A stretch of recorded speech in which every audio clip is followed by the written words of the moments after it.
Welcome to BreezeLine, where you'll say, ta-ta, T-Mobile, because we have 99.9% network reliability, and they don't. That's right. Time, weather, or even streaming in a basement won't affect our superior service. That's because we have real internet, backed by our fiber-powered network. And T-Mobile, well, they just have a 5G cellular network. So for a limited time, find your perfect speed with prices starting at $19.99 a month for 24 months. Terms and conditions apply. Go to breezeline.com to learn more. When you're struggling with your mental health, the world can seem pretty heavy, like no one understands what you're feeling or you're not sure how to ask for help. But here's the real truth. You're never in this alone. 988 Lifeline's trained crisis counselors are available 24/7 to offer the help and support you need to make it through. No judgment, no stigma, just someone to listen. Text or call 988 Suicide and Crisis Lifeline, day or night. 988. Hope has a new number. Okay, here we go.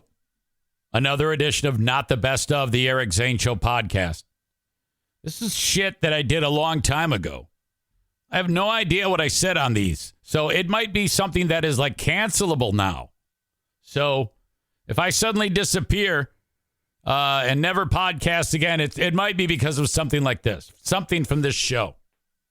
Anyway, this Not the Best of show is pulled from Patreon episodes from way back, like episode 80 or 90. Considering now I am in the 1,060-something range of podcasts, that is a long time ago. In fact, I've been podcasting. Podcasting is the second longest thing I've ever done in one place. Longest thing I ever did in one place was June of 2004 until February of 2016. That amount of time, that was at one spot, GRD. I'm sitting at about 4.5 years of podcasting. So, shit, I got a long ways to go before I get God help me if, 12 years from now, I'm still sitting here with my thumb up my ass in a room above my garage getting in fist fights with people online. Can you imagine that? I would be, let's see, I'll be 53 in July. So it'd be 65 years old. What the fuck? I got to hit the lottery or something because I cannot, I'm kind of picturing what I'll be like in that amount of time because I generally have gotten more obnoxious as I've aged, which is remarkable.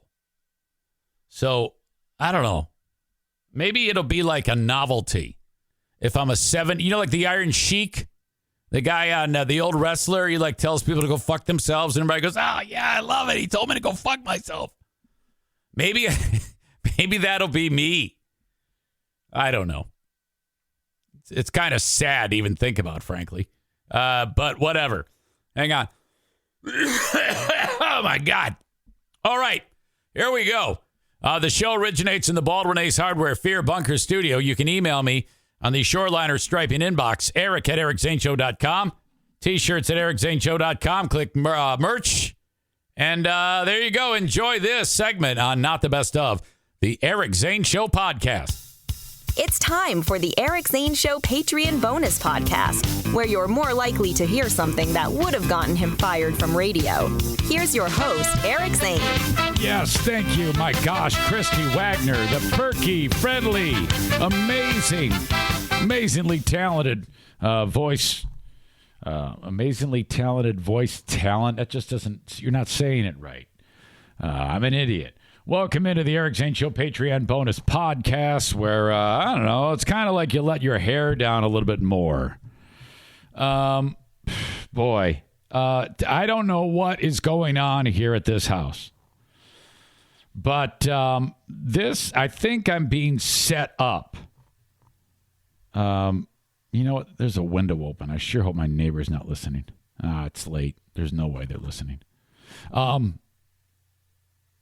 Because I got home from up north, and it was like the driveway was all wet, like somebody had washed a car. And so I said, "Hey, Adam," I'm like, "Hey, did somebody wash a car? Yeah, your car. I go, somebody watch my car? I go, well, thank you. And Dinah says, it wasn't me. It was Jim and Aubrey. And I'm like, what? Okay. That's very nice. I'll go and thank them, which I did. But that has never happened, ever. No one's ever done anything like that for me. So then a short time later, I'm out in front of the house, and Jacqueline and Justin pull into the driveway. And Justin says to me,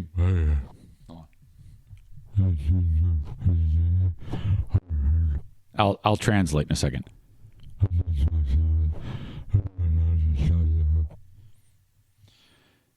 He goes, Mr. Z, I'm going to mow the lawn for you right now. I go, what? And Jackie says, yeah, and I'm going to use the weed eater. And I'm like, you are? What? So I don't know what's going on here. I smell some type of setup, frankly. I'm waiting for like another dog to be here or something like that. I'm not sure. But I think we're okay. A couple things going on. Headline reads this: 28-year-old dude pops his neck and has stroke. Now, you've heard me talk many times on this show about popping my neck. Now, I do know a thing or two about this. There have been a few instances over time where a person has popped their neck and they've had a stroke. It's very, very rare. But what you're dealing with there is one of the arteries ruptures. And then I think, we've talked about this before. They say that if you do it side to side, you're okay. But if you do it side and then twist it at the same time, like if you're watching me right now, and there's only a handful of you watching, but if you watch it, if you twist it, that's one thing. But if you go to the side and then rotate your head and grab your head with your hands and twist it, that's where you run into trouble. Now, when I do mine, which I'm about to do for you, because I know everybody loves it when I do this, I'm going to put the mic right up to my neck to hear the bones just grind to powder. Hold on. I'll let you know when I'm doing it. Okay, I put the mic right up to it. Here we go. Oh, that was nothing. That was a bad one. There's hardly anything. Other side. Barely anything. What a disappointment, man. I've done that before sometimes, and people are like, oh my gosh. You've actually heard me do that. Josh Hader had a sore neck, so he stretched it out, accidentally popping it. The next thing he knew, his left side of his body started to go numb. He went to the kitchen for an ice pack, but couldn't walk straight. I kept walking at almost a 45-degree angle to the left, he said. Hader, from 28 years old, from Guthrie, Oklahoma, had a serious stroke from cracking his neck. Doctors treated him at the hospital, said the stroke was life-changing, but could have been worse. When he popped his neck, he tore arteries that go to the bone of the neck, where the neck joins the skull at the base of the brain. Hold on, this thing just went dark on me. The way he twisted the neck caused a bisection. Hader's father-in-law took him to the ER, where healthcare workers administered him TPA, which breaks up clots. After that, he was transported to a bigger hospital. The artery was compromised because of the tear, which caused a stroke. Man, that guy cannot imagine. Holy crap. It's a good thing nothing bad is ever going to happen to me, ever. You ever do that? You ever think to yourself, oh, man, one day something terrible is going to happen to me. I'm just holding my breath that something awful could happen. No. Okay, so this story was going around that,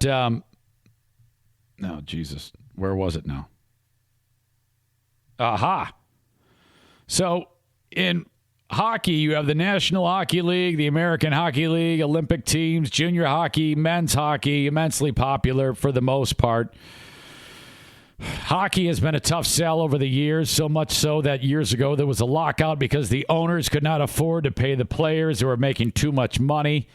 Players took a huge hit on their salary because just not as many people go to hockey games as they'd like. Well, if you think it's tough for men's pro hockey, how do you think it would be for women's pro hockey? That, to me, sounds like a tough sell. But there's more than one league.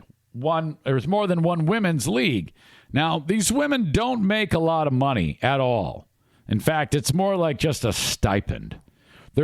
In my opinion, it has to be for fun because they're not going to make any money at it. Even the best women's players in the world, like for the United States and Canada, they'll win gold medals, but they have to have regular jobs. It could be in something in hockey. Some are announcers, like Kendall Coyne Schofield is a very good hockey analyst. She's the one that what's the guy's name? Pierre Maguire was talking down to her like she's an idiot. She probably knows more about hockey than he does. But I'll tell you this, not a lot of people are interested in the women's game. The only time I'm interested in it is during the Olympics. Late last week, 200 women's hockey players, among them United States stars Hillary Knight and Kendall Coyne Schofield, pledged to boycott all North American professional women's hockey leagues until those leagues start paying players livable wages. They're coming flat out and saying, we need more money. I'm going to read you the statement. We are fortunate to be ambassadors of this game. Actually, I'm not going to read all of it. While we have accomplished so much, there is no greater accomplishment than what we have the potential to do right here and right now. And not just for this generation of players, but for generations to come. With that purpose, we are coming together, not as individual players, but as one collective voice to help navigate the future and protect the players' needs. This sounds like all bullshit to me. Why don't you just say, we're getting screwed in the deal. We sacrifice our bodies. Some of us haven't had a period in 6 months. And we need more money. But they're kind of making a long story about it. We cannot make a sustainable living playing in the current state of the professional game, having no health insurance and making as low as $2,000 a season. $2,000 a season. Holy shit. Can you imagine getting like $10 a game? What? Means players cannot adequately train and prepare to play at the highest level. Because of that,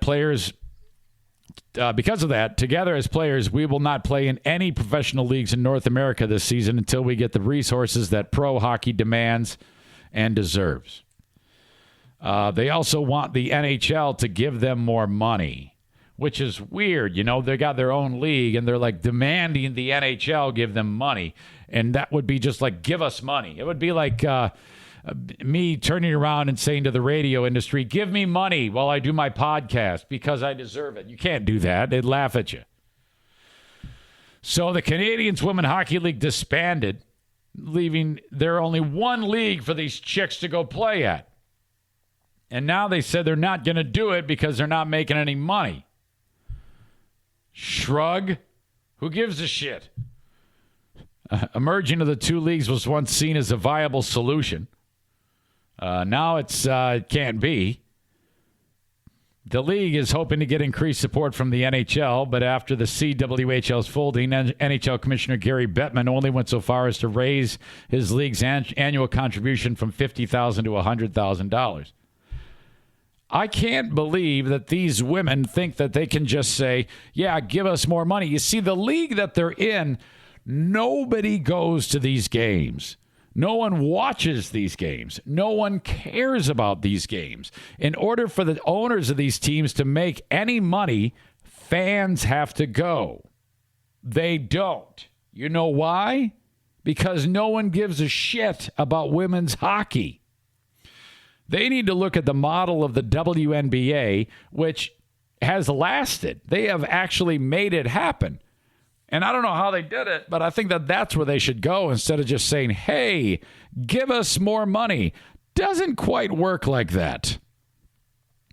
Did you hear about the guy who wanted to get a better picture of the volcano?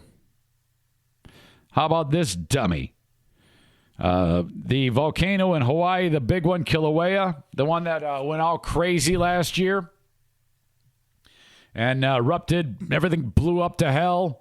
It kept flowing all the way to the sea, totally reshaped that part of the park that it's in, the national park. National park is just the big-ass volcano. Now, if you were to go on like Google Maps and look at this thing, look straight down at it, you can see like a red dot in the middle. That's where there's actually magma, okay? And some dude, 32-year-old veteran, wanted to get a better look at this thing. Now, this has been this way forever in all the national parks. There's always these fences for you to avoid certain areas that are dangerous. In Yellowstone, is it Yellowstone? Yeah, in Yellowstone, they have the hot springs.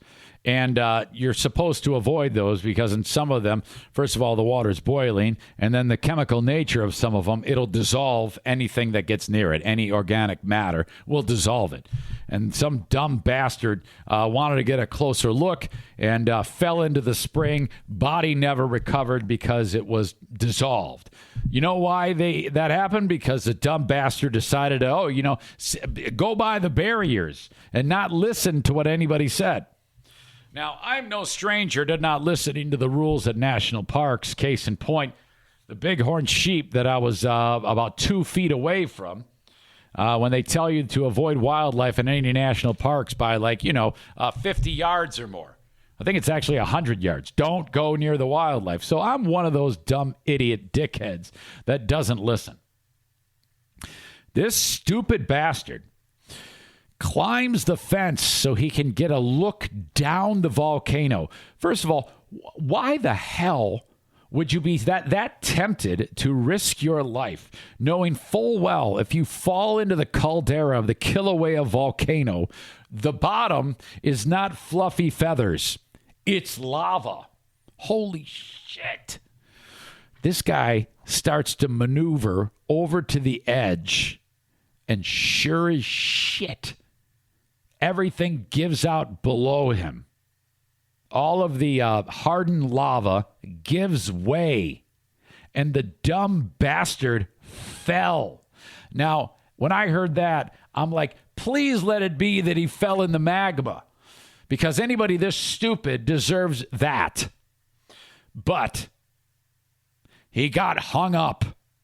He fell 70 feet and hit a ledge. So now, park workers and rescue crew have to risk life and limb, acrid air, bad sulfur, breathing all this shit. They're in the fucking caldera of the Kilauea volcano. My gosh! Because this dumb idiot decided he wanted to get a closer look. Holy shit. And there he is, alive, barely, beat to hell, unconscious, broken bones, his face is rearranged. Holy shit. They gotta dangle a guy down there, get this stupid bastard, bring him up, and take him to the hospital. Critical condition, barely lives to tell the tale. Holy crap.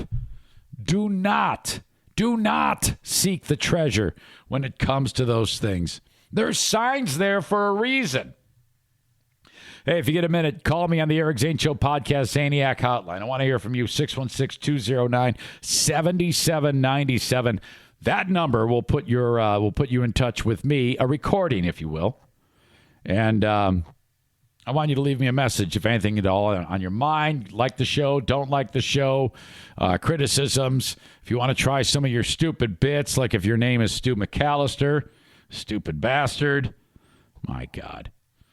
All right. Finally, let's leave you with this. Thank you to Randall, by the way. Randall is one of a handful of people that sends links all the way about things to talk about, and I so appreciate that. In fact, every day I use these things. This is always very, very good stuff. You people know my tastes. All right. This is a new service, and I don't know if I'd be interested in it. If you have a loved one who passes away and they have a tattoo that you want to keep. By the way, look at that farmer's tan, busting ass, splitting logs all weekend. You folks can't see this who are listening to the audio, but that's legit. Hell yeah. That's my Armenian skin tone coming out. Before you know it, I'll be dark as hell. If you have a loved one who has a tattoo, the reason why I rolled my sleeves up for you folks on the audio is because I was showing them the Mr. 10 tattoo. Nick says, what's your tattoo, Eric? That goes back many, many years, back to the Free Beer and Hot Wings days. Long story, tell it later. All right. Let's say somebody dies. If you want the tattoo, there is a company that can get you that tattoo. If I'm understanding this, yes, if you want to have your tattoo preserved and you make a stipulation in your will, you can have the tattoo. Actually, cut the skin off of the body and put it into a frame. There's a company called Save My Ink Forever. This one centers around a guy named Chris Wenzel, who passed away. By the time he was a teenager, both his arms were completely covered in skin art. Awesome tattoos on this guy. He died last October, a heart failure. He struggled with it for years, along with ulcerative colitis. He leaving his wife behind and the couple's 5 kids. He was only 41. Before he died, he had a request. He wanted his tattoos preserved. Mr. Wenzel says, or Ms. Wenzel says her husband had always been fascinated by preserved bodies and by other similar artifacts they had come across on museum visits. Wenzel discovered Save My Ink Forever, a family-run business based in Cleveland, Ohio. He told his wife, why would I want to have all these hours of tattoo work put into my body for me to be buried with them? The company owned by Michael and Kyle Sherwood works with funeral homes in the U.S. and the U.K. and Canada to preserve the tattoos of people who have died as a memorial for the loved ones. The father and son, both embalmers and funeral directors, launched the company just over 2 years ago. Man, that's a rough line of work. The idea came from what Kyle Sherwood described as a semi-serious conversation his father had with a friend about preserving tattoos. So, apparently, they hack off the tattoo and get it, after they surgically remove the tattoo, to them. First, it's sent to a lab for preservation before it's mounted and framed behind UV protective glass. The entire process takes about 3 months. It's an actual piece of a person that symbolizes something. Man, I don't know, man. I don't know why I have such a problem with this, considering I have urns all over my mantle of pets and my mother-in-law. But this is on display. I can see why this is a huge business for these folks. I think they're going to make a lot of money. But they're preserving. Can you imagine if you're one of those guys who pierces his crank or his ball sack, and he says, I want this saved forever, and they hack off his dick and balls, and, oh, please don't let my neighbor be moving his car outside. And then they take the dick and balls and they put it behind the glass, and you hang the dick and balls up on your wall. The tattooed dick and balls. You know there's got to be somebody in the world with a tattoo on their dick and balls. You got to put that thing up. I'll tell you what, if I was bold enough to have a tattoo on my dick and balls, I would definitely make them hack off my dick and balls, and then get it to these guys and say, yeah, make sure you make it look like I'm all stiff, because that's the only way you can really see this thing. I mean, I want you to really jack my dick and put it on there. God. All right, I'm going to leave it right there. You guys are awesome. I appreciate you, but I gotta go to bed, man. That is enough. That's enough of this nonsense. You all are the best. Thank you so much. We'll talk to you tomorrow. All right. Not the best of the Eric Zane Show podcast. Continue. Well, there's a pause in the action. You can tell I've been recording these episodes all today. You know, I kind of host them. So what you're hearing now is in present time, pretty much. I don't know why I feel the need to explain that to you. It's because I'm punchy right now. Okay, A&E Heating and Cooling, 616-516-8579. I won't remember any of this. I'm probably going to say the N-word and then have no idea.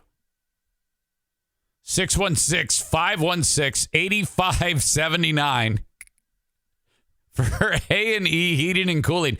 It's so stupid, I'm making myself laugh. That's how punchy I am. What an asshole. Joe is going to tune up your AC for $79. He's wonderful, and he's Mexican. Apparently, a huge pecker. 616-516-8579. Now, that's one of the things I love about the podcast. You know, you can really do a true to me, being true to myself sponsorship mention. I could never on the radio do what I can do here. You know, to say, yeah, Joe Martinez, A&E Heating and Cooling, he's got a huge dick. That's ridiculous. Well, anyway, call Joe when your shit breaks down. Your wife's going to hate you when she's sweltering. Stupid ass. Here we go. The Mario Flores Lakeshore team of Van Dyke Mortgage, now rated number 1 in America by mortgage professionals. I just talked to Kyle Ryan. He voted for the Mario Flores Lakeshore team of Van Dyke professionals. I'm sorry, of Van Dyke Mortgage, those professionals, at the Professional Mortgage Symposium that went down in Topeka, Kansas. Call Mario at 231-332-6505 for anything mortgage related. Maybe you need to get a little money out of your home to pay off a high-interest credit card bill. That's cool. Do it. Maybe you want to buy the home of your dreams. Get pre-approved with Mario today from anywhere in the U.S. Thank you, Kent County Health Department. Keeping residents of Kent County, Michigan safe. Unlike the shitheads in Ottawa County. Love Kent County. If you need information on the WIC program, vaccinations for the little ones, maybe it's not you. Maybe it's someone you know or love. Reach out to the Kent County Health Department. They'll help you every step of the way. These trained professionals. Their phone number is 616-632-7200. Or go to their website, accesskent.com/health. Rolling on with more of Not the Best of, the Eric Zane Show podcast.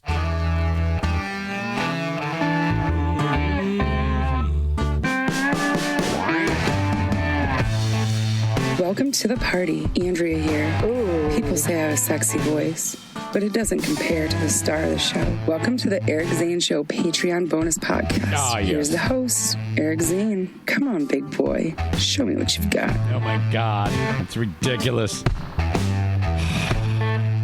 Welcome into the Patreon bonus. Hello again to you, TK, and anyone else who checks us out on the live stream, Tier 2 on Patreon. Appreciate the support and for having a live audience as we record the Patreon bonus. Lion's share of them enjoy it recorded on the Patreon app or whatever app that they download, that they get the. I don't even know how the fuck it works, frankly.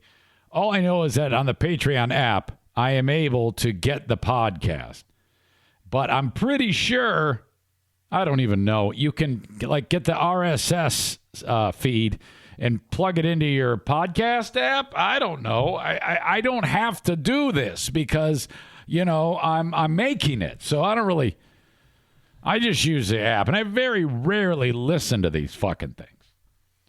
Occasionally, I will go back. Lately, I actually been listening more and more to the flow, how this shit flows and how you like it. The differences between the freebie and this one. This one, obviously, I let my hair down a little bit, as little as I have, as short as it is. I let it down, and the swear words just flow out of me magically.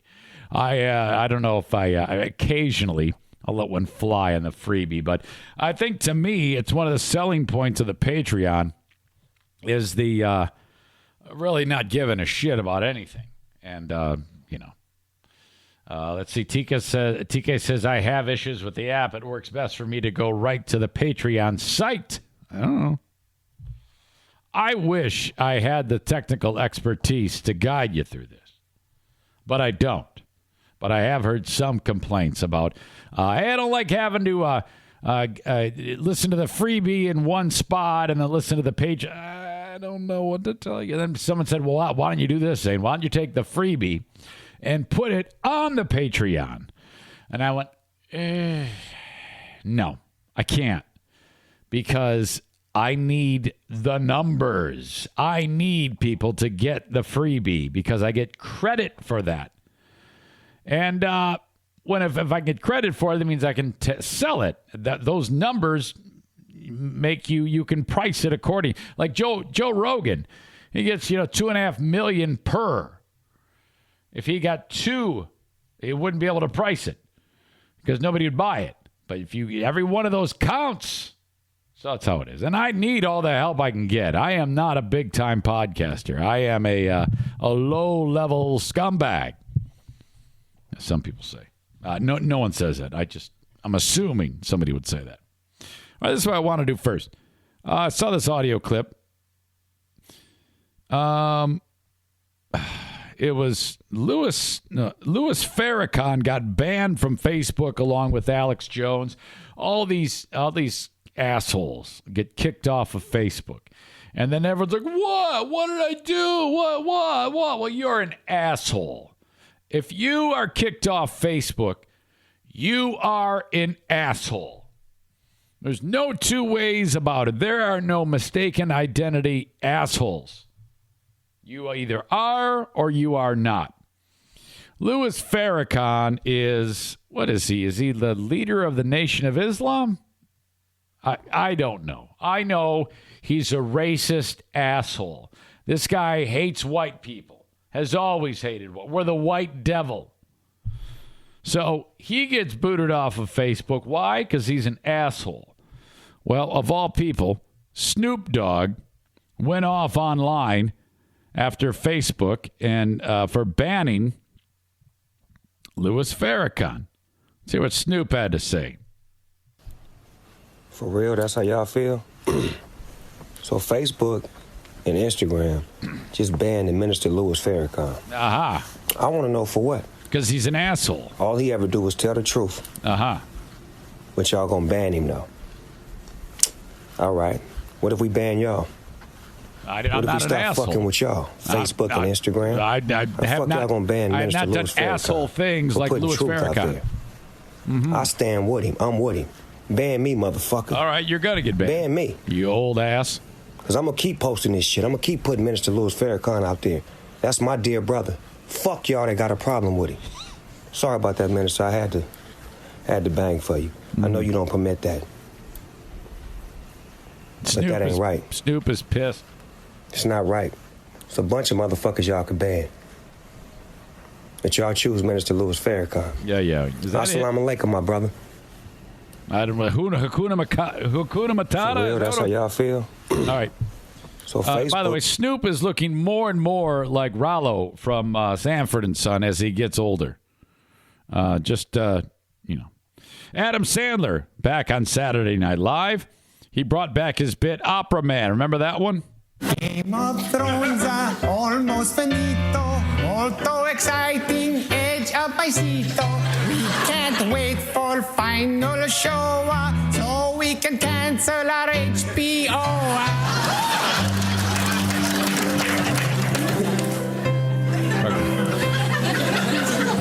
Kentucky Derby, very fast though. One in first and one in last though. Winning horses, magnificioso.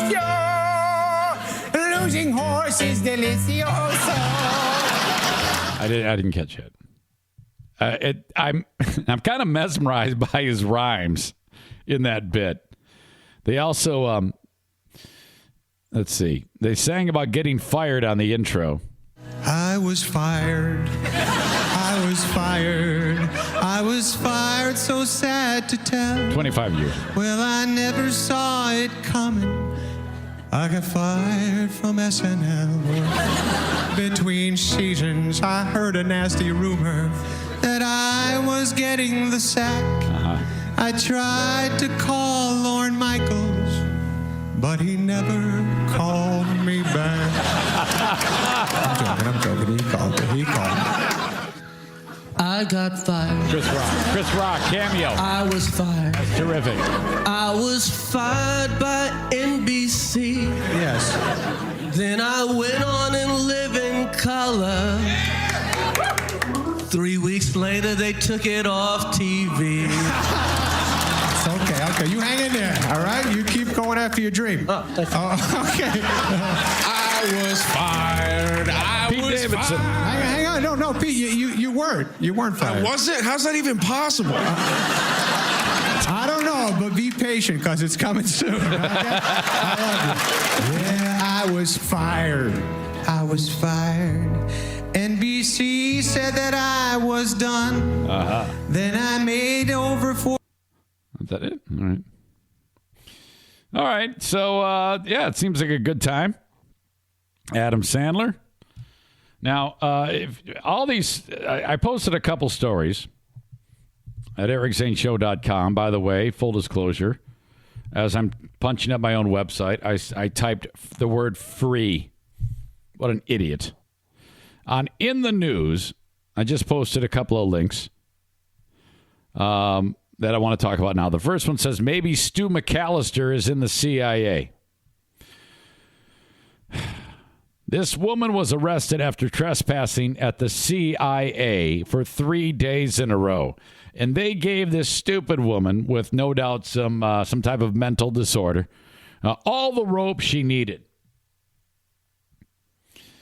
Police had to file a criminal complaint against a lady after she allegedly trespassed on CIA's headquarters. I'll save the last line for the end. But 58-year-old Jennifer G. Hernandez attempted to enter the agency on 3 straight days, May 1st, 2nd, and 3rd. Case files allege that Hernandez walked into CIA headquarters through the main vehicle entrance. She was stopped by a CIA police officer. She said that she had applied for a job at the agency and that her recruiter had told her to come to the complex. So they're like, okay, lady, this doesn't add up, but all right. They ran out the ground ball. CIA police determined she had no official business with the CIA. They told her to leave. Next day, she returns via lift. Again, said she was trying to see her recruiter. Sounds like a joke.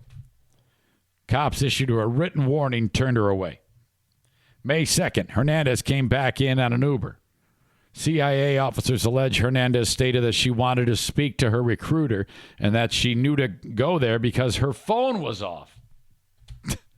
Officers interviewed her and told her to leave. Finally, she shows up again, asking for her North Carolina ID card, which the cops actually did have. They unintentionally kept it in storage. I guess at one point they got it out and put it in like a file box or something like that and never gave it back to her. She told officers waiting with her, "Do you really think I'm going to leave?" Okay, wait a minute. Let me back up. She asked for her North Carolina ID card, which officers had unintentionally kept in storage. Then she asked to speak to Agent Penis. At this point, you just arrest her, right? Agent Penis. Hello, Agent Penis here. Stu comes walking in. She was arrested and charged with a Class B misdemeanor offense, currently held in Alexandria City Jail. Let's see. I also had another story I wanted to get to you. And this is also one you have to see. These are both sent in by Scott McKay, who he tweeted these out. And as soon as I saw this one, I'm like, what the fuck am I looking at? When you go to ericzaneshow.com and click on In the News, you will be able to see this. It's a lady. Second one from the top as of right now. And I don't know how to describe it. Ronnie James Dio. It doesn't look anything like a dude. This out of Utah. A Utah woman was busted for allegedly trying to kill her live-in boyfriend with Drano. told investigators she hoped he would go into eternal sleep. Elle Weissman, 43-year-old lady who I swear to God looks like Ronnie James Dio. You got to see this. Told the South Salt Lake City cops that she deliberately gave her 50-year-old significant other a spoonful of Drano to drink last week, knowing full well it would kill him. He was partially asleep when Weissman administered the poison, according to the local TV station. Once the man swallowed the Drano, he started suffering excruciating pain. I cannot imagine. First of all, he must be on something to say. She's like, here, take your medicine. And he's like, okay, great. Give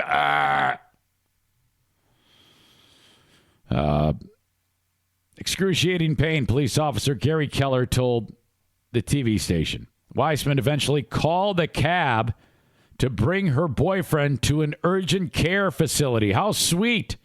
I wonder if she sang Holy Diver. The victim survived this asshole's deranged plot and somehow lived. Weissman told investigators her boyfriend believed she was giving him his medicine.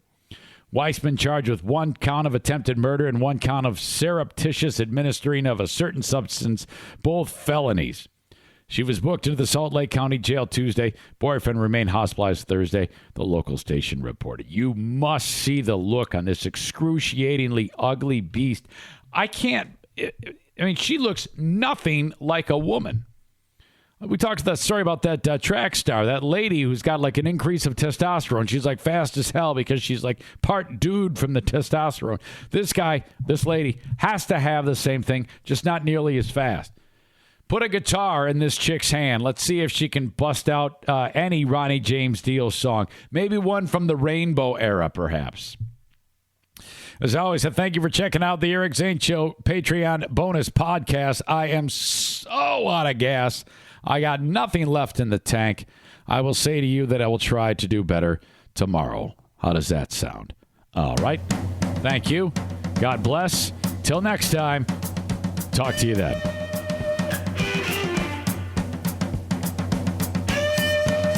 Pause in the action on Not the Best of the Eric Zane Show podcast. Sarah Honda Granville, are you kidding me? I love these people. They are on Kenowa Avenue in Granville, right on the edge of Granville. Just north of 44th Street. There's a Cracker Barrel there where all the old people go. Did I say goal? Where the old people go? Fuck. SarahHondaGranville.com. Test drive a brand new Honda today or pick out a certified pre-owned vehicle, a year or two old, fantastic shape, under warranty. Largest selection in the entire state. Nobody comes close.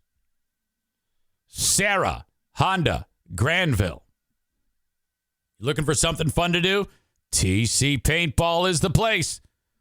Love it. Rick at TC Paintball and his crew will entertain you at this wonderful entertainment destination. Perfect for the summer. You got outdoor play. Oh, my gosh. All hours of the day, it's going on at TC Paintball. Check out their website, tcpaintballgr.com, for information on how you can book your event. Fully stocked pro shop. If you get into the sport of paintball, everything you have is there. You can test out the gear to make sure it's to your liking before you buy it at TC Paintball, tcpaintballgr.com. I've got a flooring team. Johnson Carpet One discount outlet. Holy crap, are these people great. They buy tons of flooring, all types of flooring, and then they put it in the warehouse, like piled up. It's neat. It's organized, but it's a warehouse. You're going to pay a lot less because they buy so much of it, they get it at a discounted rate, and then you get it cheaper. You can't call it a discount outlet if it's not. All right? If you want to do the old price comparison, that's fine, but you won't get a lower price anywhere. And then when you mention my name, Eric Zane, you will get 10% off in addition. Yes! Oh, my God, I love it. So if you're doing any improvements to the home, new flooring of any type, Johnson Carpet One discount outlet, mention my name. Okay. On to more of Not the Best of, the Eric Zane Show podcast. All right, let's do this, man. Hey everyone, Zane Kenny from Nashville here. And after a long day of rocking out to some crappy death metal, I like to unwind with the Eric Zane Show Patreon bonus podcast. Yeah, death. Here's your host, Eric Zane. All right, King.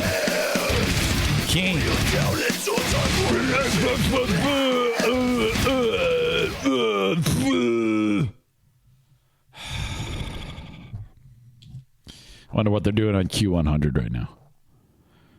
Let's see. Check it out. I can't do that because I'm still playing death metal. What a cluster. Hold on.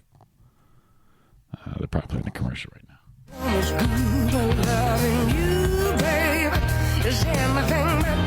See, I never even recognize the damn songs on that radio station. I love that radio station. All right, man. Welcome into the Patreon bonus.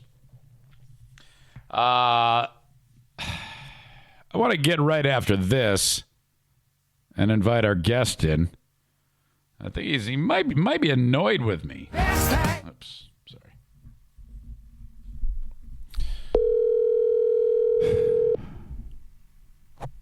Stu McAllister, ladies and gentlemen.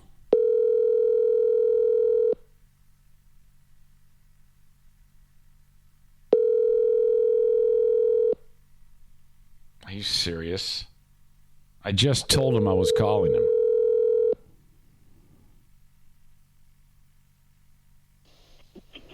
Hi, you've reached the phone of Stu McAllister. Please leave your name and number, and I will get back to you. You dick. Thank you very much, and have a good day. I just talked to you 1 minute ago, and I said I'm calling you right now. How can you possibly be doing this to me? It's live, Stu.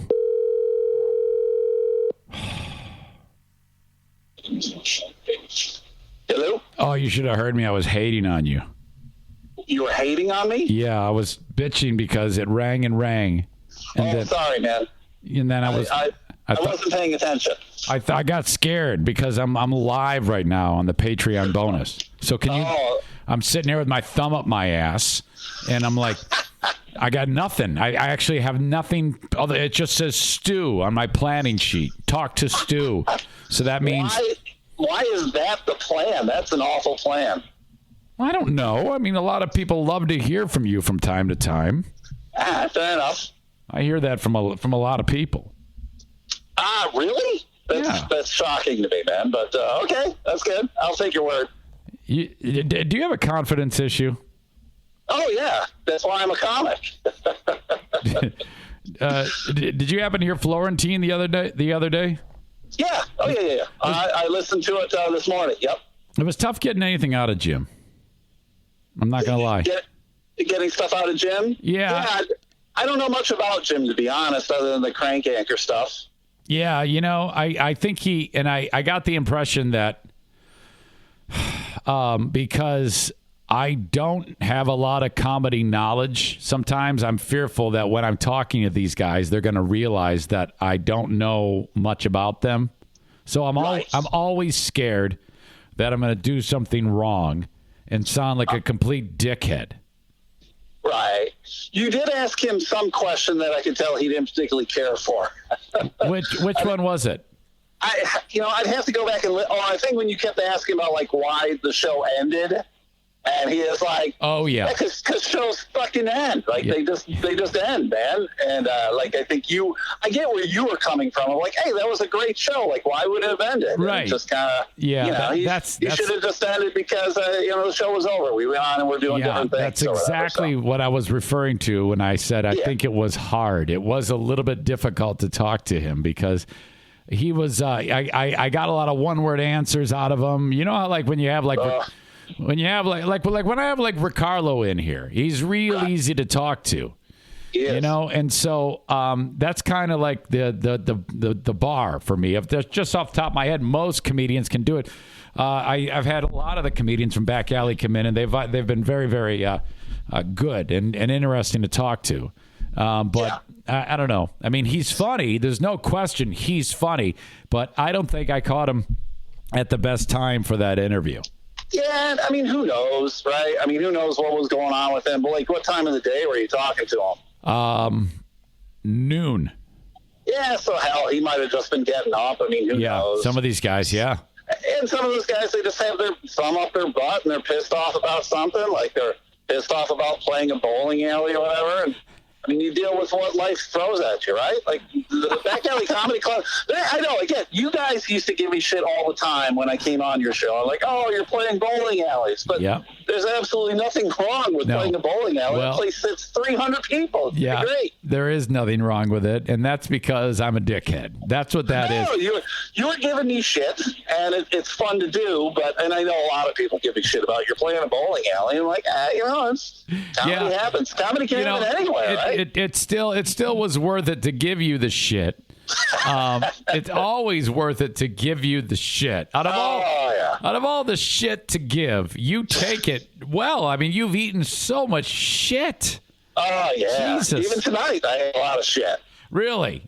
Oh, yeah. Now, wait a minute now. You were on a podcast, were you not?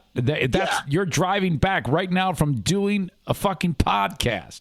Yeah, I was in Detroit, and where the hell am I? I'm out near Brighton right now on my way back. Yeah. All right, so you're on 96, coming on back. Yeah. What podcast were you doing, Stu, or do you not want to say? No, it was called Creatively Wasting. My buddy Tom Walma is the host of it, and I brought out my buddy Simon Carlson. And this other guy, Sal D'Amelio, was there, and it was good. Now, you said you ate shit. You didn't really eat shit, did you? Well, yeah. Tom wants us to come up with a crazy idea, and then we're going to talk about the crazy idea. And that's where he's talking about, like, creative energy being wasted. And the concept can either be a true thing or a thing that you want to have happen or maybe something you're working on. And I'm actually, I don't think I've told you this, Zane, I'm working on a book about my conversations with Jesus. Oh, so that's what you went with. Yeah, and that's what I went with. And I don't think Tom knew what to do with it. There was a lot of staring going on. Oh, come on. You know what? I want you to tell that guy to fuck off for me. This is what I want you to do. This is what I want you to do. Call up Tom and say, hey, Tom, Zane says that you're a comic because he's a comic, right? Yes. Let's say Zane says, new idea for a podcast. Sit around and do funny shit. Anything but what I just heard. And tell him I said to fuck off. All right, man, there's a lot of vitriol in your language. Well, it's the Patreon, so I always let it fly in the Patreon. Yeah, and I know you like that. I mean, it's the best. Stu is. I'm a big fan of swearing. I love in the comedic timing of it. Any strong worded swear word to me, I don't give a shit what anyone says. I'm sick and anybody in comedy who says, yeah, you don't need that. No, fuck you. You absolutely need that.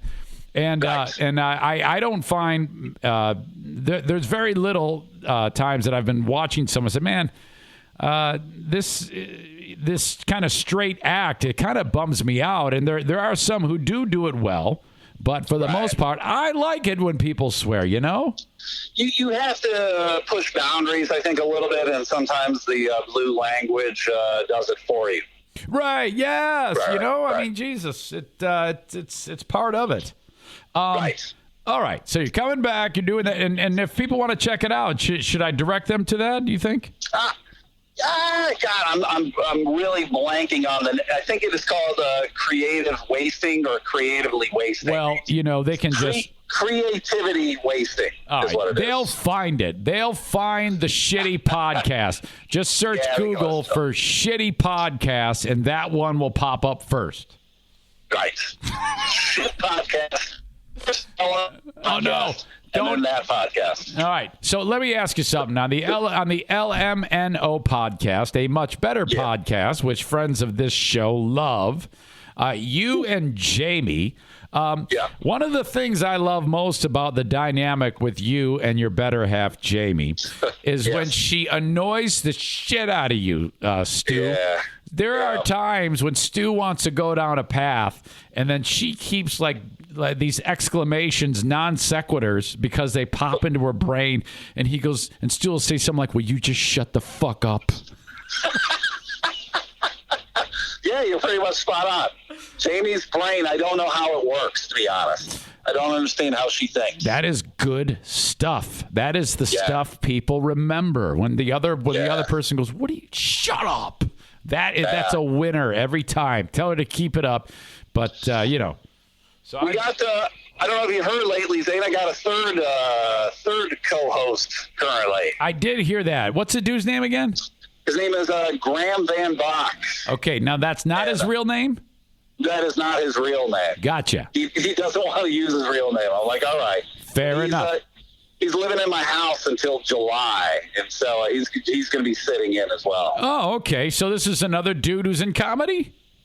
He used to do comedy years ago. That's how Graham and I met. But right now he's just a nurse. He's a traveling nurse. He's working at Spectrum downtown, and staying at the house until July, and then he and his better half are moving to Wyoming or Colorado or somewhere out in the mountains. Yeah. So it's but the wife isn't with you, is she? No. So they were. He was living in Detroit, and they're selling the house. Oh. And then once they sell the house, her family lives in Grand Haven, I think. So she's going to go stay with them. Yeah. He's going to stay with me until July when his contract is up, and then they're getting the hell out of Dodge. All right, Stu, let me ask you this. You just said something that jarred something in my brain, so excuse me. I just talked about non sequiturs, so this is going to be a non sequitur. You just mentioned a name of a city on the lake shore. What is the name of that city? Grand Haven? Yes. Now, some people say Grand Haven, not Grand Haven. Have you ever heard this? You know, I get accused a lot of saying the names of Michigan incorrectly, so I don't know if I'm saying it correctly. Well, I would say Grand Haven. Well, so do I, and so I'm with you. But Michelle McCormick over at LAV, she doesn't know what she's talking about. Well, Michelle lived there. And so, in fact, she said it to me, and we got into an argument. She goes, no, I know these things. It's Grand Haven. It's not Grand Haven. And I'm like, well, this is a stupid argument. Fuck off. But so now I also heard you mention on the LMNO podcast, a community in northern Michigan. Yeah, it's Gaylord. It's not Gaylord, Stu. No, it's Gaylord. Why do you say that? You're saying it wrong. It's Gaylord. It's Gaylord. It does look like Gaylord, but it is pronounced Gaylord, Stu. I don't care. I like saying Gaylord better. When you go there next time, you got to pause. Say, hey, man, I'm so happy to be in Gaylord. And then actually emphasize the Lord of it. So, sure. Gaylord is a great town. Those people there will rape you in every hole that you have. You'll have two. I read that Hillbillies. Yes. So what's going on in comedy, Stu? I always worry about you because you're always saying that you're a failed comedian. I hate it when you say that. I hate it when you say that. I mean, it's all in jest, but I mean, Zane, I'm not doing what I used to do. I'm just changing things for me, and things are good. All right, but you're still right. I mean, Jesus. Oh yeah. I'm working on the book. I got a movie script. The Dumb Podcast. I still am doing some road work. I got a gig next week. It's all good, baby. Stu, are we getting closer to starting to talk about the Patreon? Oh yeah, it's it's open. It's up. Oh, it is. Yeah, this is exciting. I put one out this weekend, a real short one, just kind of like a test, and I'm going to do one tomorrow as well. So if you search on Patreon, Stu McAllister, or is it LMNO? Elemental Podcast. Oh, that's exciting, Stu. Has anybody signed up? I have 5 people. Oh, that's terrific. When you get those emails that say welcome in, or it lets you know, that's a great feeling. That's a really, really great feeling. It is, but at the same time, I don't want to know. I don't want to know. Well, conversely, when they go the opposite direction, it's like you get, man. Do they send you an email going, Stu left? And like, oh, why? No, they don't even do that. What happens is when you go back to the site to like put up content, if it goes like from whatever number down, you're like, holy shit. Now, at the beginning of every month, you're going to see it drop. And it's done. I want to kill myself after month one because it was at an all-time high of 422, and then it dropped precipitously. And then I was like, and by the way, thank you for being a patron member. I'm gonna return the favor as soon as we get done with this. Don't do it, man. Yes, I am. Yes, I am going to do that. And don't tell me what to do, you fuckhead. I can do what I fucking want. All right. So I'm going to go to Elemental Podcast and do that. And when it happened, I was like, oh, my God, everybody thinks I suck dick. This is the worst thing in my life. And then, but what had happened was, and there were people that did quit. They just didn't like it. But a lot of those were people that there was some issue with the bank. I think they're still working out the bugs with it. So you'll hear me say, oh, my God, at the beginning of the month, please make sure that, and I don't know what they can do on their end. I have no idea. But it seems I don't have as big of drops. And I think I'm kind of just hovering about the 300 mark now. And, but, you know, I'll take that all damn day. Sure. I'll take 10, frankly, Stu. Me too. It's a fun thing. Patreon is great, and it allows us to put the shit out there. And if the people like it, they pay for it. If they don't, well, that's fine, too. Right. I wanted to make my Patreon just $1. They wouldn't let me do that. I know it. You know why? Because they want your money. Right. They want their cut. I'm like, well, I get it, but I figured if I just charge a person $1, I don't have to feel guilty when I give them shit content. So, I think they end up getting about 9 or 10 cents on each. Something like that. So that's not bad for them. And they just replicated 1 million times, and they got cash. Filthy rich bastards. Yes. All right, Stu.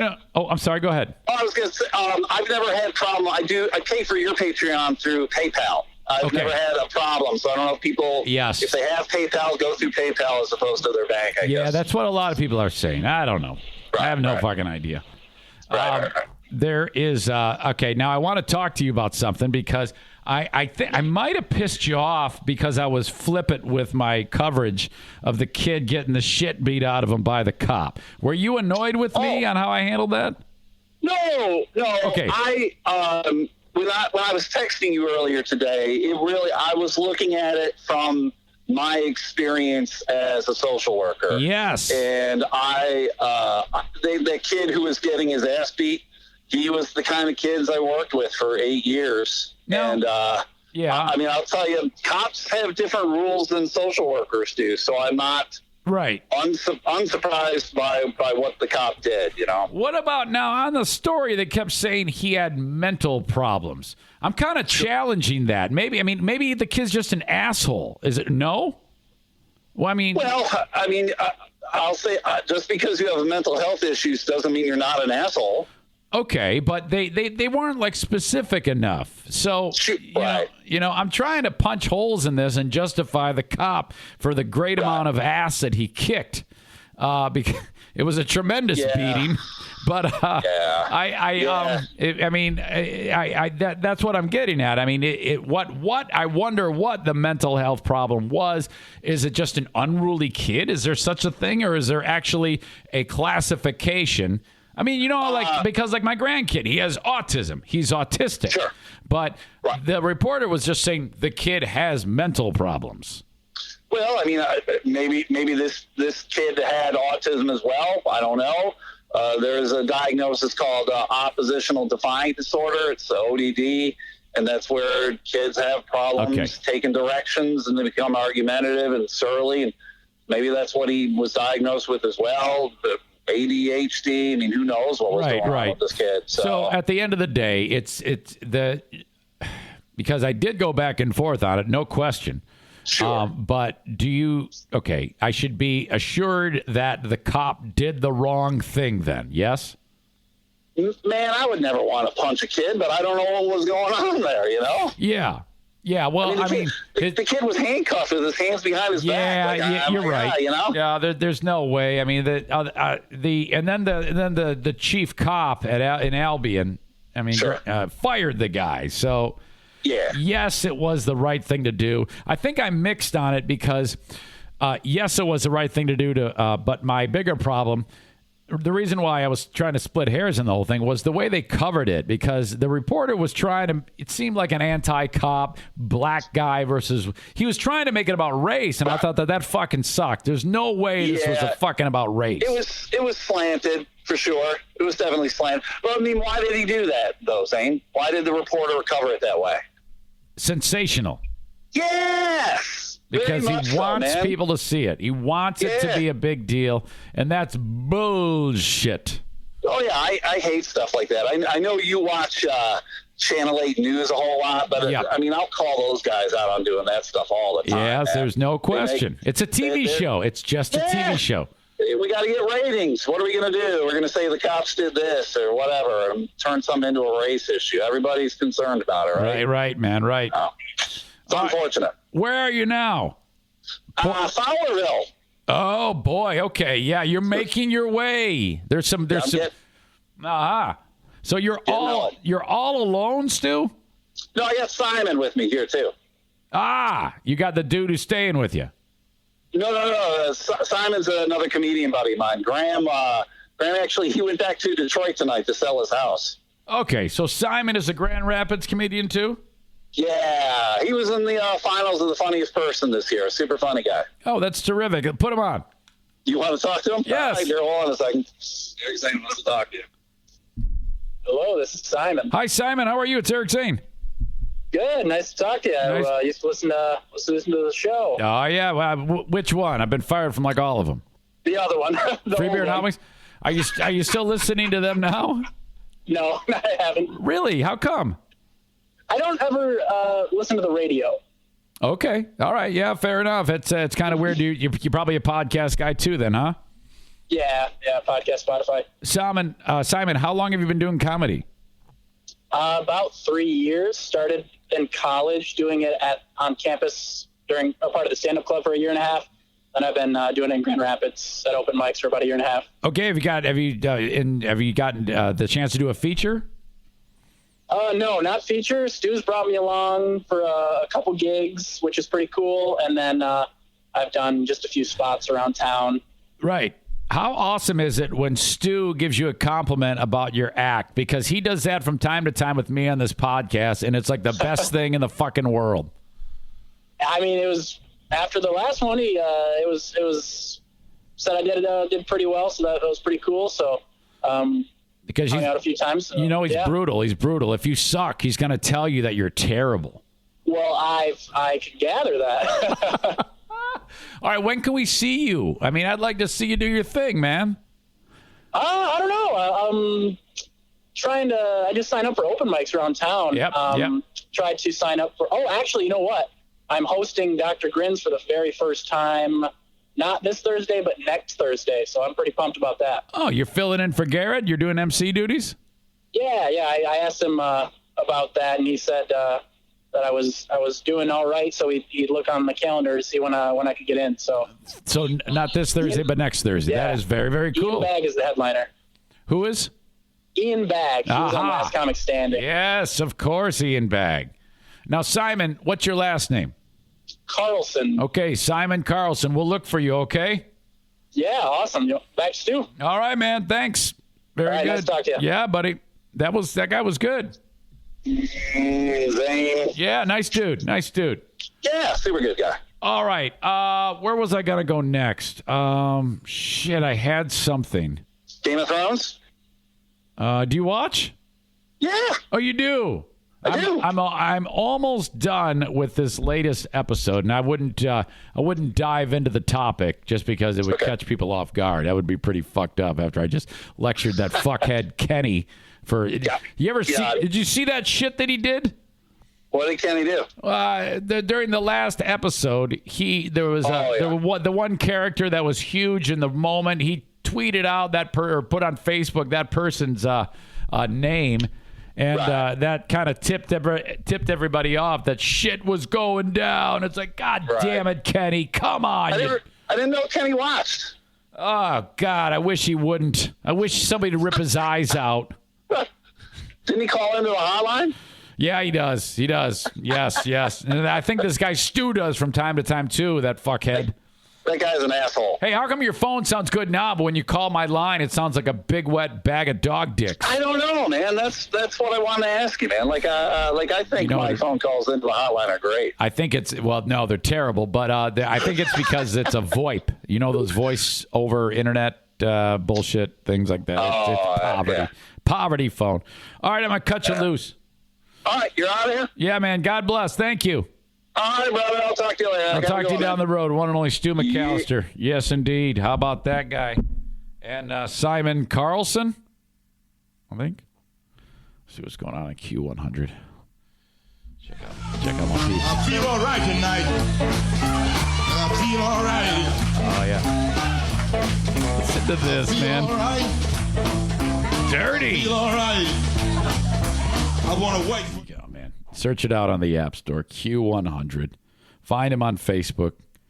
Tell them how great they are because Eric Zane told you to listen. That doesn't make sense. I'm a retard. All right. Folks, I appreciate you. It was fun. It always is. It always is. You're the best. That's very loud. Hurt my ears. Thank you for checking out the show. We'll talk to you down the road. Pause in the action on Not the Best of the Eric Zane Show podcast. There's racing at Berlin this weekend. Oh, my gosh. It's a Memorial Day festivities. Okay, a lot going on. First of all, if you're an old-timer, you get in free. If you're in the military, you get in free. If you have finished your military career, a veteran, you get in free. Otherwise, $14 when you buy your ticket online at berlinraceway.com. At the gate, $17. There's fireworks that night. You're going to love that. $14 a ticket. Young adults 15 and under. Or I should say people 15 and under. Because I guess if you're like under 15 and you're 9, you're not a young adult. Anyway, 15 and under is free. And then you can bring in a cooler 12 by 9 or smaller. Load it up with whatever you want. No glass, no alcohol. Booze affordably priced at Berlin. You can get snockered on $20. Thank you, Berlin Raceway. Speaking of racing, we're getting down to the final days of the Dirty Donut Race entry. Last year, they drew in 500. This year, over 750 people will be racing at the Dirty Donut Race, but you got to get in now because spots are filling. You go to dirtydonutrace.com and then fill out the form. 10-mile race, 21, 41, and 61. Those are your choices. This is the type of race that got donut stops. You eat the donut. For every donut you eat, you take 5 minutes off of your time. So you eat 5 of them. Holy shit. All of a sudden, you've got negative time. Of course, you're going to puke, but who cares? DirtyDonutRace.com. Use the code ZANE23 at checkout. Save $10. All right, listen up. I always sit up a little taller when HelloFresh partners with the Eric Zane Show podcast. Look, HelloFresh is cheaper than grocery shopping. It's also 25% cheaper than takeout. Because if you're going to prepare a meal like this at home that you're going to get restaurant quality food through HelloFresh, you're going to have to go to the store and buy all these giant bottles of ingredients, which are probably going to sit in your home forever until they expire, and then you throw them away. Not so with HelloFresh. Everything is pre-portioned for that meal. Shows up at your house. You look like a genius. The food is fantastic. And everybody is going to love you. I am not kidding you. I've never been so sure about something. HelloFresh.com/Zane16. When you go that route, you use code Zane16 for 16 free meals plus free shipping.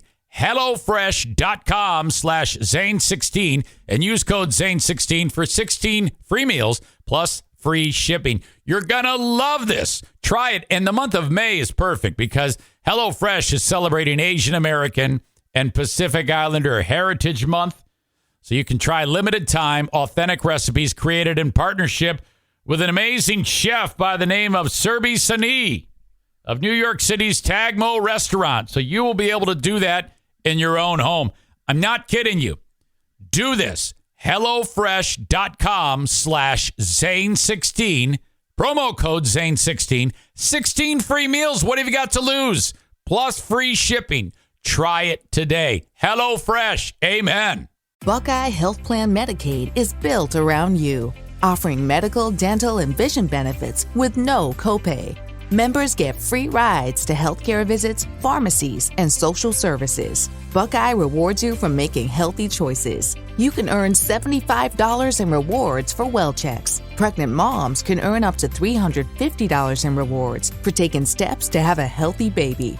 Visit ChooseBuckeye.com for Medicaid built around you.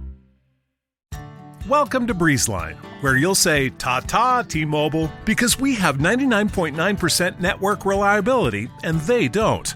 That's right. Time, weather, or even streaming in a basement won't affect our superior service. That's because we have real internet, backed by our fiber-powered network. And T-Mobile, well, they just have a 5G cellular network. So for a limited time, find your perfect speed with prices starting at $19.99 a month for 24 months. Terms and conditions apply. Go to breezeline.com to learn more. Batting last in the order today, Irvine's Auto Repair. That's ER Vines. Irvine's Auto Repair, Grand Rapids Hybrid, and EV. West Michigan's #1 repair facility is voted on by the dealers. The dealers are like, we can't fix this shit. Bring it over. We'll take care of it. Call Irvine's, 616-532-6600. Mention EZ. Okay? Free loaner cars at Irvine's. ER Vines. 616-532-6600. Okay. More of Not the Best of, the Eric Zane Show podcast. Hey everyone, Zane Kenny from Nashville here. And after a long day of rocking out to some crappy death metal, I'd like to unwind with the Eric Zane Show Patreon bonus podcast. Yeah. Here's your host, Eric Zane. Oh, Kenny, thank you, man. Kenny, I'm thinking about you. Thinking about you, Kenny. Thinking about you. Thinking about you, Kenny. Thinking about you, Kenny. Kenny's he's having a tough time right now. Just leave it at that. My man, Kenny. Hey, Zane. Hey, Zane. It's Kenny. Key. We meet again. Hey, TK. TK's in the house. What's up? And you, my gosh. Oh, boy. I have a little bit of a dilemma. Andrea asking me if it's cold in there. Apparently, I'm nipping out. It is a little chilly, kind of. So, tomorrow early, I'm going to record the freebie. And then for you all, I record the Patreon. But I'm going to do it early because we start traveling. Me and a bunch of close friends and Diana are driving to Jersey. We're leaving like in the late afternoon, then driving like halfway there. Got the camper, going to park in the Walmart parking lot. I mentioned that before. No big deal. But you see, when we come back from the wedding, and by the way, and then the second day we wind up in the city, Jersey City, not New York City, Jersey City. But we're right on the bank of the Hudson, like I talked about. I can't wait for that. That'll be fun. Get to see this loved one of ours, her daughter, get married. Nice destination wedding. Dividing up the cost of the gas. That'll be fun. So then we're coming back. We're leaving for Michigan on Sunday and then driving halfway back. I don't like driving more than 7-8 hours. And no one drives the RV but me. I don't trust anyone. I don't want anybody touching it. And I can't anyway. There's an insurance thing. Anybody else drives that thing and screws it up, I'm effed. So then that leaves Sunday night. I normally record. What in the world am I going to do? And I think I don't have a ton of options here. So I can either roll some Lost Zane tapes like for like a whole show, lost Zane tapes from like a bygone era. Maybe, no, I can't do that. I could. I don't know. I'm toying with the idea of something like that. But I think what I'm just going to do, and I have this capability of recording a one ahead of time and then posting it and scheduling the post, you know? I don't know. Maybe I'll do it all. Maybe I'll do the whole damn thing. I think what I'm leaning on is I'm going to record the freebie podcast and the Patreon podcast tomorrow for Sunday. But you see, what you deal with then is you have to, you have to record ahead, and it's like the material that I have to do is like I obviously can't foresee the future, so I have to go and keep my eyes and ears open for topics to talk about that are what they call in my industry as evergreen, can be done at any time and discussed. But it's a little different when you're alone, and it's just this is tricky for me. I think it'll be fine. I sometimes get in my own head and get bummed out about, stuff that I shouldn't be bummed out about. Almost today, I almost had a temper tantrum because, it's up to me to get this camper ready to take everybody to Jersey City for this wedding.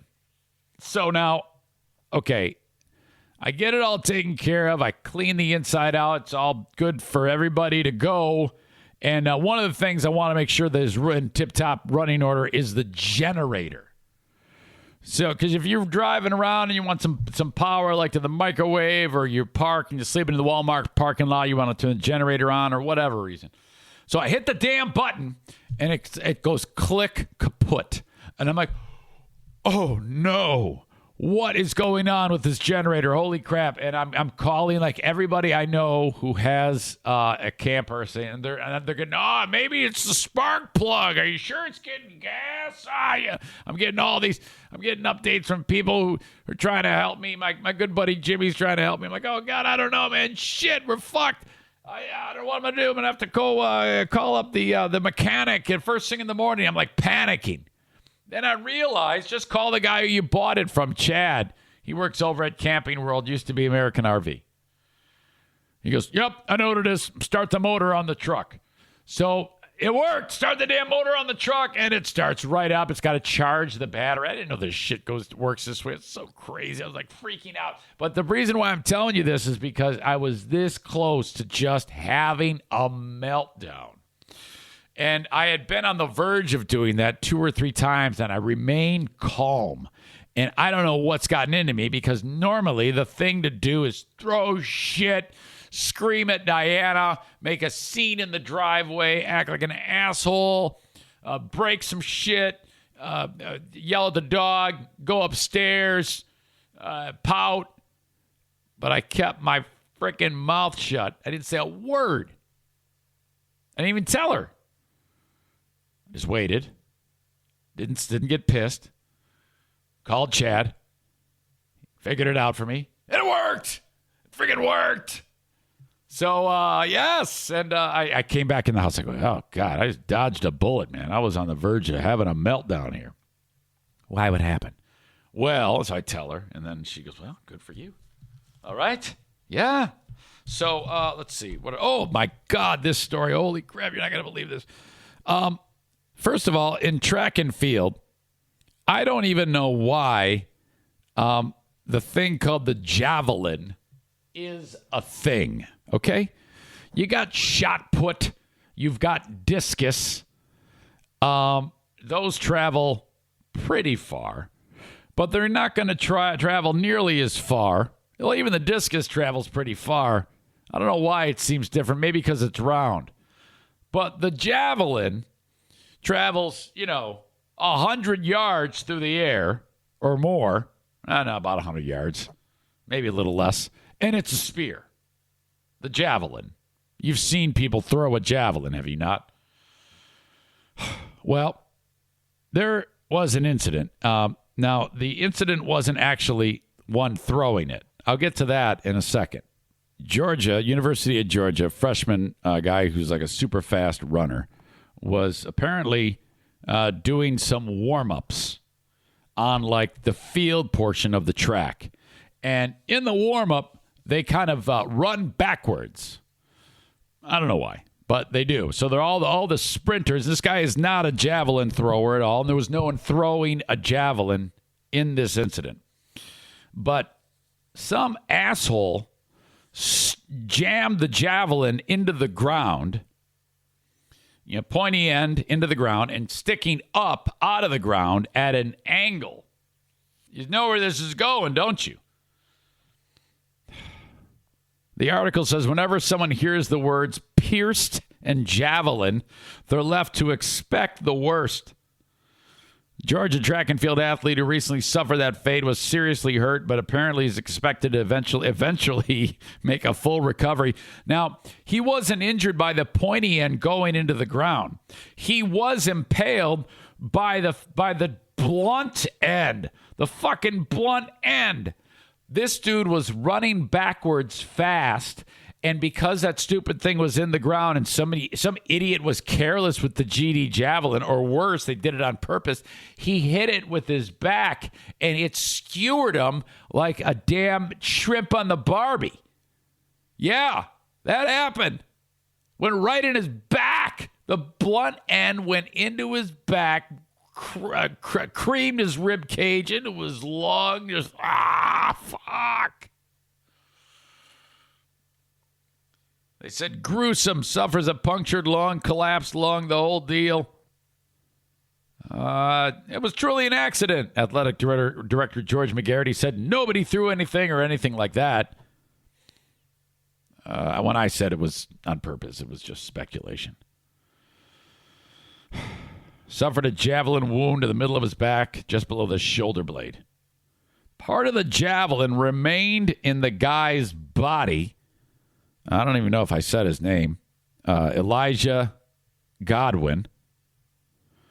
So it's stuck in his back. He's freaking out, and he's laying down, and then the fire and rescue crews showed up, and they busted out like the power equipment, and they ground it off and left the part that was in his body still in his body. And I know that sounds ridiculous, but, they say, don't pull it out because it's actually blocking the loss of blood flow. It's helping you. If you yank it out, it's going to be like blood everywhere and you're dead. So they ground off the part that's not in his body and left the rest in there, and then they rush him to the hospital, where they were able to surgically remove the blunt end of the fucking javelin stuck in this dude. Again, ran into the javelin as he and his fellow sprinters did backward sprints on the track. Oh, I guess it was on the track. I thought it was on the field. It must have been, because it was stuck on the ground. The javelin had been left on the ground at an angle, and Godwin was moving fast as he backed into it. Actually, the rear part of the javelin caused the injury, resulted in a, quote, a large amount of blood in the grass. My God. UGA released a statement on Wednesday.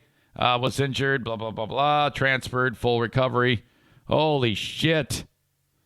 Freak accident. Well, it got me to looking about when this has happened in the past. And there's a video that's going around, or has gone around, of top 5 javelin injuries. And all of these involve like someone out in the field area when the fucker throws the thing and someone's there and they get hit and speared. It's ridiculous. And most of them are officials or refs. One was a kid. It was terrible. It hit him in the foot. And the kid, it nails his foot to the ground. It's like, why do they do this? And if you are going to do the javelin, why in God's name would there be anyone out there? You got to do it different, right? I mean, you can't have people out there while there's some asshole throwing a spear at you. Case in point, this is terrible. While reviewing this story, I came across this one. This happened in 2012. Excuse me here. My mic's all jacked. Javelin toss goes horribly wrong. Ref dies after getting speared. Track and field official died after being impaled by a 15-year-old javelin competitor at a sporting event in Dusseldorf, Germany. Dieter Strack was going about his duties Sunday night as an official for the annual Wilhelm Unger Games. Wilhelm Unger Games, say it right. A youth sporting event in Dusseldorf. Then tragedy struck from above. The 74-year-old ref had stepped onto the playing field to measure the distance of a javelin toss when this 15-year-old dumb fuck let it fly. So Dieter is just measuring the damn thing. No one's supposed to be throwing. And this moron, 15-year-old, murders him because he throws the javelin. Well, it went through Dieter's neck. That's right. He looked like frickin' Steve Martin. And that was through his head, wasn't it? Well, you get the idea. You got the reference, right? You know what I'm talking about. It went through his neck and out the other side. The 1.5-pound, boy, those are light, spear then traveled. Wait a minute. It says it hit him in the cheek and then went down to his neck and hit a crucial artery as stunned spectators looked on. Holy shit. What a traumatic thing. I'm telling you, all those people who saw that is post-traumatic stress disorder at its finest. You see this old geezer take the javelin in the fucking face. He ran to the sector while the throw was still in the air. One of the organizers of the 66 Wilhelm Unger Games told ABC News he probably thought he would calculate the air path correctly before the javelin touched the ground. This isn't making sense. So I'm getting two stories here. I don't know how the hell this happened. But it never did land on the ground. It went in Dieter's face. When it struck Strack, which sounds weird, according to ABC News, he shouted. Strack grabbed the javelin and took it out of his body. He pulled it out like a sword in Game of Thrones. His body was what are those called? A scabbard? And then he pulled the Valerian steel out of his neck. He dropped to the ground. A doctor and athletes rushed to him. He was sped to the hospital, but on Monday he succumbed to his injuries. Holy shit. That included a ruptured carotid artery. The competition was halted after the incident, which was witnessed by over 800 people in the stands. Boy, that's a real turnstile burner right there. 800 people are there to see this guy die in a horrible fashion. At least 7 more were treated for shock. No, that sentence should say 800 were treated for shock. 800 people passed out and fell to their deaths as they tumbled down the steps of the stands. I can't believe this. It would look like Jonestown. 15-year-old javelin thrower is getting psychological counseling. Oh, you know this guy. He's ruined for the part in that was 2012. So that means this guy's 22 now. Watch. As it turns out, that's the first day that this 22-year-old discovers the Eric Zane Show podcast. He's a like Patreon subscriber. And this dude, the first day he tunes in, I'm talking about when he murdered the old guy. Jesus. Ugh. All right, you had to have heard about this. This is proof right here, this next story, that the United States has it right. And we are better than all other countries, and that's just the end of it. There's no getting around this. We are the greatest. It's because we cook our food and we don't eat rodents, okay? Now, maybe some people eat rodents. Maybe like a squirrel, a rodent. Yeah, you can eat a squirrel. But prairie dogs, you shouldn't touch prairie dogs. You shouldn't go near a prairie dog. How do I know this? When I visited Devil's Tower in Wyoming, there is an area at the base of the tower where, I'm not kidding you, it's probably, a square mile of just prairie dog dens. Okay? Now, And they didn't put them there. They're just very common there. If you've ever been there, you know what I'm talking about. You're leaving the tower and you're driving out, and you'll notice all of these creatures are popping up looking at you. And they're the cutest little fuckers you've ever seen, the prairie dog. But there's a sign right there. It says, don't, just look. Take pictures and look. Stand by, I got a cough. Do not do anything more with these creatures because they carry the plague. That's right, the bubonic plague, Black Death, the thing that destroyed Europe back in the day. I don't know the totals on how many people died from plague, but it's from creatures like this. The signs say, just look, don't even consider trying to feed them or touch them. You could die and start like the new Black Death in Wyoming. Well, so rest assured, eating those things is a problem. Rest assured, eating them raw is a bigger problem. Rest assured, eating the kidneys of a prairie dog is the worst thing possible, right? Well, hell yeah, that's exactly right.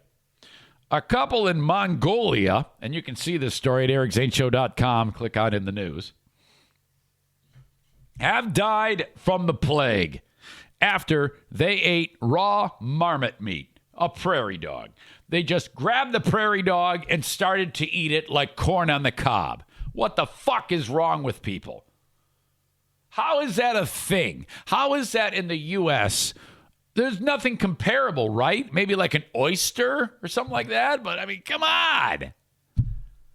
This is why poor people in other countries will always be... I don't have anything to say about that. Everything's fucked up. It's always like in another country that you hear something like this happening, something really ridiculous, over the top and fucked up. Mongolian couple. So they did it as a pair. They were like putting it in each other's mouth. Here's the paw. Here's an ear. Ooh, you want some prairie dog eye? Here, eat it up. Sure, this is good. They were eating the raw marmot, and then they died. Sparked a quarantine. Now, there were a lot of tourists, supposedly, that were in this area where these two assholes are, and they were trapped there for days. You couldn't leave. According to the news source, the couple died May 1st in a remote area of the country's Bayan-Ogi province, which borders China and Russia. A 6-day quarantine of 118 people who had come in contact with the couple. Can you imagine if it was a swingers convention with these sick animals? Including locals and a number of foreign tourists, had been lifted as of Tuesday. But official from the World Health Organization told the BBC that the couple ate the rodent's raw meat and kidney, which is believed to be for good health. What the fuck?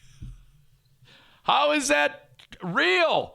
Here, eat up. I hear this is good for us. Yeah, this is a new paleo thing. You eat the fucking marmot and his internal organs and you get ripped.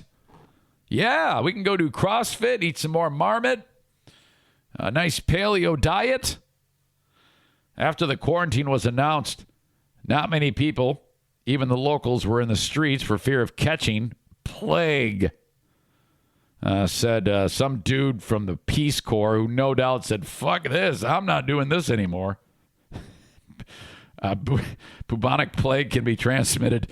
I tell you what, side note, those are God's chosen people, if you ask me. These missionary people who put themselves in harm's way, they're the Peace Corps. These are the ones that really deserve heaven. I mean, I'm over here making fun of old people, talking about this asshole who ate liver and shit like that. There's no place up there for me. I should be kind of like the mid-level guy, purgatory perhaps, on a good day, and never really don't have a chance to get up to I'm like a career American Hockey League player when it comes to heaven. Those Peace Corps guys, they're the ones, hey, what do you got today? Malaria. Fuck it. It'll be good. It'll go away. Let's go serve the community. Throughout history, plague epidemics have caused widespread death around the globe. While modern antibiotics can now treat the disease and prevent its spread, the next sentence, it should say, comma, that can do nothing for fuckheads who eat raw marmot and their kidneys. Infections still do occur in parts of the western United States as well as in Africa, Asia, the CD. Now China, not really known for their human rights. They should have like a local health administrator or a health minister who, if he sees anybody doing this, he immediately just shoots them dead. When you do stupid shit like this to, weed them out of the gene pool and just have no chance of anybody getting the infection to continue the plague. My God. Oh, how stupid is that? All right, one more for you. This is just sad and a statement about the way the world is. Okay? 72-year-old lady, 76, was really into fitness and things like that, despite a heart condition. Did a lot of amazing things, climbed mountains. She was a educator at Western Michigan University here on the west side of Michigan, obviously. And the Borges running race weekend, they got like a marathon, a half marathon, 5K, and a 10K. Well, she died. She started the race out at like a mile in. Things were going south, and she had a grabber, and that was it. She collapsed just short of a mile. She did, in fact, pass at the hospital. So the article has various statements from family members and friends who are like, oh, my God, our beloved mom, Mrs. Kay Caskey, has passed away. So, like, example, I cannot overstate what an incredible mother and friend and teacher and example she continued to be. One of her sons, Michael Caskey, spoke to MLive in the Kalamazoo Gazette on Monday, so he's all broken up. We have comfort in the fact that it was such a beautiful day yesterday. She's running outside, so it provides a little bit of solace, but it's sudden. That's challenging. The article goes on to say Caskey had a heart condition that likely contributed to her death, the family said. Race director Blaine Lamb said that the last death he could recall during a Kalamazoo race happened about 35 years ago in the Kalamazoo Classic. Michael Caskey is a Chicago musician, and his brother Bill, a Kalamazoo librarian, remembered Mom, an incredible woman who was always ready for adventure, loved the outdoors, traveled all over. So, talked about her being an adjunct professor at Western and other colleges. She had a business called Laughter Works with a pal, teaching classes and giving presentations and workshops on health and humor. All right.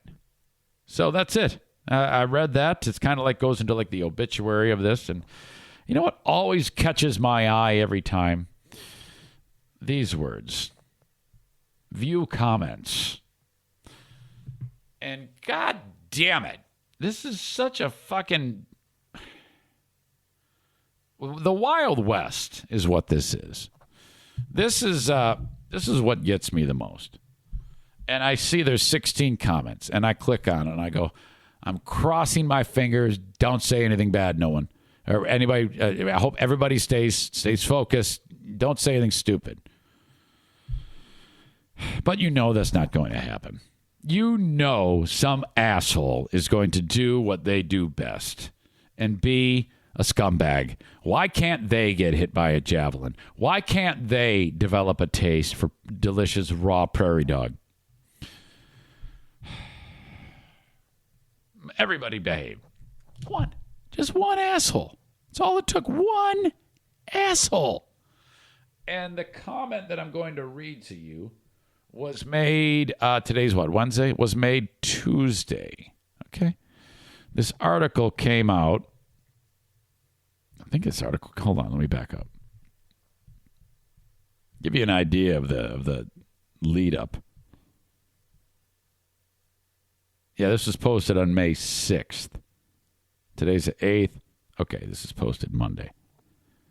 And that means yesterday somebody got their hands on it. It's all it took was one day for one asshole to be an asshole. This nice person writes, everybody dies in the end. It's how you spend your life that makes all the difference. Sounds like Kay had a life well spent right up to the last moment. Truthfully, it doesn't get any better than that. Nice. Another nice person wrote, great post. This person wrote, I don't know whether to be sympathetic or jealous. Sounds like an amazing woman at 76. I hope I could walk a 10K. Thumbs up. We're 3 in on 16. And I'm thinking, we're doing okay here. This is going to work out. This person wrote, she kept doing what she loved to do. If my doctor told me that my heart may not be strong enough for sex, I'd ignore him. What a way to go. All right. That works. So that was 1, 2, 3, 4 nice comments. And then anonymous asshole goes by Brochee, Brochee, wrote, quote, I have heart disease. Let's go for a run. That's the one. You are the guy. You have done it. You disgusting coward. You know, I sit here and bitch about people taking shots at me as well as anybody.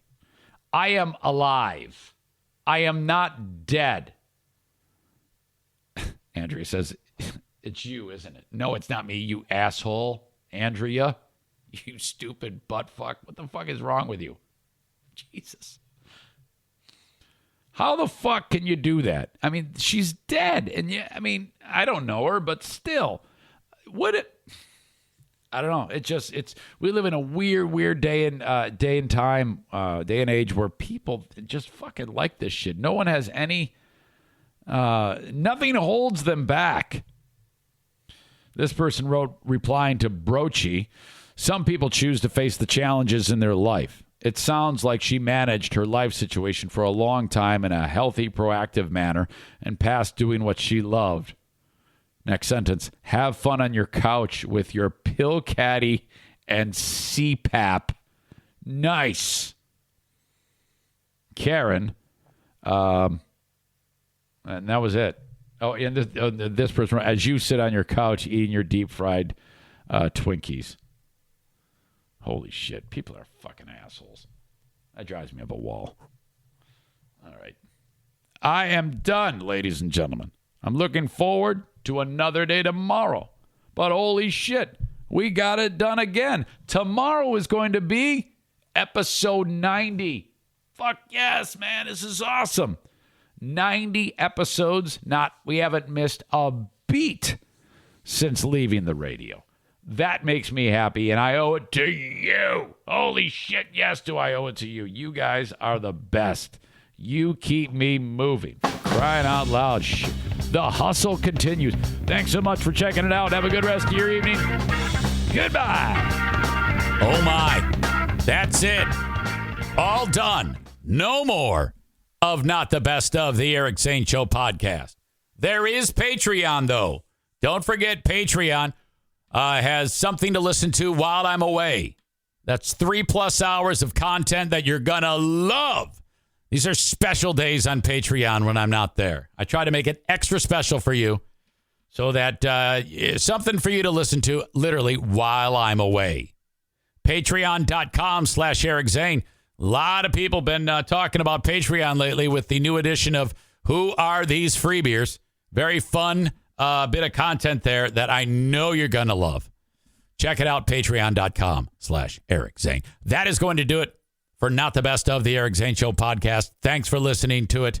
Bye-bye.